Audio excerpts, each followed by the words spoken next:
Capítulo 22 del curso bíblico recorrido por las Sagradas Escrituras. Estamos recorriendo los 31 capítulos del primer libro de Samuel. Aquí encontrará la historia de personajes sobresalientes en las Sagradas Escrituras que dejaron plasmadas sus vivencias para ser recordadas por los siglos de los siglos. Vamos a estudiar la vida de Samuel, tipo imperfecto de Jesucristo, ya que él fue juez, profeta y sacerdote, tal como el Hijo de Dios, el Mesías, el sumo sacerdote, juez, profeta y rey de reyes y señor de señores. Vale la pena recordarles que los únicos que tenían derecho de ejercer el sacerdocio eran los integrantes de la tribu de Leví. Pero tanto Jesucristo como Samuel, de quien se duda que fuera de Leví, estuvieron ejerciendo este honroso cargo adquirido por otra línea sacerdotal diferente. ¿Recuerdan a Melquisedec, rey de Salem? Pues de él recibió Jesús la unción sacerdotal. Seguramente que en otros capítulos tendremos oportunidad de hablar más detalladamente de este tema tan importante. También hablaremos de Saúl, el primer rey de Israel, y de David, otro tipo imperfecto de Jesucristo. Resulta que Elí recibe al joven nazareo como si fuera su hijo y le enseña el oficio sacerdotal, pero este estaba viejo y ciego. Este es un sinónimo de su condición espiritual. Mientras que Samuel permanecía en la presencia de Dios, allí en el capítulo 3 dice que el joven Samuel servía al Señor bajo la supervisión de Elí. En aquellos días el Señor no se comunicaba ni en visiones, pues éstas no eran frecuentes.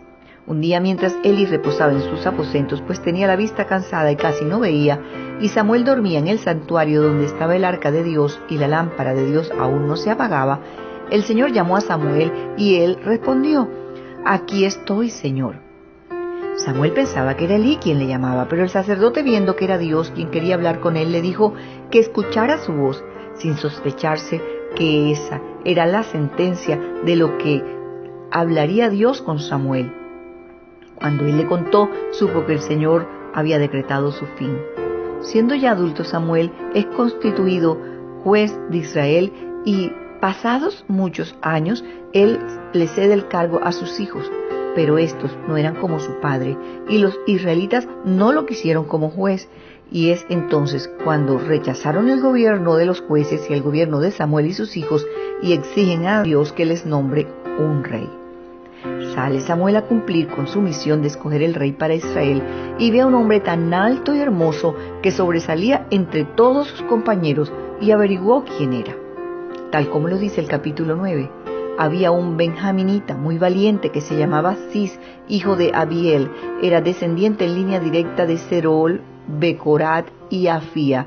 Y este hombre tenía un hijo que se llamaba Saúl, el cual era un joven muy bien parecido. Entre todos los jóvenes israelitas no había nadie más bien parecido que él. Además era más alto que cualquiera del pueblo. Fíjense en este detalle. Saúl no era de la tribu de Judá, de la cual juró Dios que vendría el Rey de Reyes y Señor de Señores, Jesucristo su Hijo. Debo aclarar que en el gobierno de los jueces el cargo no se heredaba, pero en la monarquía el reinado permanecía en la familia real. Tal vez con esta explicación usted entenderá por qué no siguió la monarquía hereditaria en cabeza de la familia de los benjaminitas. La historia continúa en el capítulo 9, en los versos 15 en adelante. Pero el Señor ya había hablado con Samuel un día antes de que Saúl llegara y le había dicho: «Prepárate porque mañana a esta hora te enviaré a un joven benjaminita. Vas a consagrarlo como rey de mi pueblo Israel, pues él los va a salvar de los filisteos. El clamor de mi pueblo ha llegado a mis oídos y yo he puesto en ellos mis ojos». En cuanto Samuel vio a Saúl, el Señor le dijo: «Este es el hombre de quien te hablé. Este es el que va a gobernar a mi pueblo». Lo que no se esperaba Dios es que Saúl le fuera tan difícil de guiar por su mal carácter, soberbia y desobediencia, que le fueron suficientes para ser destronado, ya que obedeció en parte la orden de Dios de destruir a todos los amalecitas, puesto que dejó vivo al rey y tomó botín para su ejército, y esto desagradó mucho al Señor. En el capítulo 15 habla Samuel con Saúl y le dice: «El Señor me ha enviado a ungirte como rey de Israel, su pueblo, por lo tanto debes prestar atención a lo que el Señor te ordene. Así ha dicho el Señor de los ejércitos: voy a castigar a Amalec por el mal que les hizo a los israelitas cuando los atacó al salir de Egipto y les impidió que siguieran su camino. Así que ve y mata a los amalecitas y destruye todo lo que tienen. No les tengas compasión a sus hombres ni a sus mujeres, ni siquiera a sus niños de pecho, ni a sus vacas, ovejas, camellos y asnos». Siga esta historia en los versos 8 en adelante. Dice entonces que mató a filo de espada a todo el pueblo, aunque dejó con vida a Agag, el rey de Amalec. Además de perdonar a Agag, Saúl y su gente también se quedaron con lo mejor de sus animales, ovejas, toros, becerros engordados y carneros. Lo de poco valor lo destruyeron. En el verso 10 dice: pero el Señor le dijo a Samuel: estoy muy disgustado por haber hecho rey de Israel a Saúl, pues se ha apartado de mí y no ha cumplido con lo que le ordené hacer. Saúl se percató de su terrible error y trata de explicarle a Samuel dándole sus razones y ofreciendo ofrendas para Dios. Pero en el verso 22 Samuel le contestó: ¿y crees que al Señor le gustan tus holocaustos y ofrendas más que la obediencia a sus palabras?